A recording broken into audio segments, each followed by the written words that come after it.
Kui ta läks siis? Saime hakkama, kestis, ei lagunud väga. Seekord üldse tähendab, ei lagunud. Et enne 15 mind sai enne lõppu pedal kukkus ära. Siis oli küll nagu appu sõita. Et kui jalga kuskile toetada ei ole ja pedaalipillil on nagu nüansid, et kui sul nagu pedaali ei hoia kogu aeg õiges asendis, siis võib nagu pidur peal olla kogu aeg. Et sa pead kogu aeg neid nagu edaspidi kuradi kruttima ja enne igat kurvi ju pead jalga vahetama üles. Et sisekurvi jalg kogu aeg üleval oleks. Aga kui sul ühte pedaali ei ole, siis on nagu eriline võimlemine, et sa tunned, et ei lähe, siis on selge, et sa oled suutnud nagu selle nõksu pedaaliga tagasi teha, et siis on pidur peal. Kuidas see rada tundus? Ei, väga hea oli, et see, mis nüüd siin see uus osa, mis oli ennem trepp, et see oli ikka väga hästi ära silutatud. Ja see ei nagu mulje, et nagu tund aega võtab õppida, aga esimesel tunnil oli muda ja ülejäänud tunnil nagu mingit muda ei olnud. Iga tund pidi sai nagu harjuda õppida selle rajaga. Jah, see kasvmine oli täitsa asja, et midagi halba küll oli.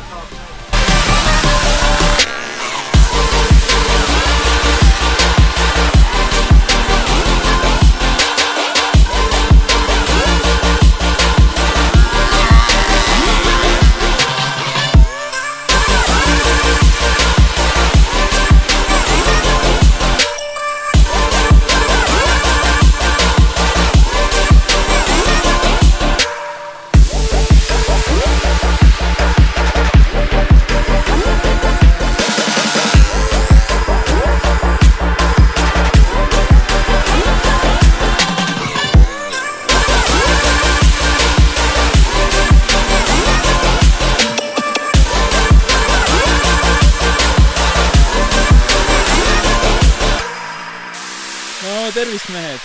Tere! Kuidas võit tuli? No tegelikult oleks lihtsalt tulnud, aga summut jääks ära kukkuma, et oleks isegi Eesti kohast peagi ilma jäänud. Kuidas teile rada tundus? Ülihea rada oli. Kohati isegi keeruline, ütleme nii. Eriti algus siis, kui ta mudane oli. No minule selle rada väga meeldib, see on üks mu lemmikuid kindlasti selles sarjas.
No mehed, kui lihtsalt võit tuli?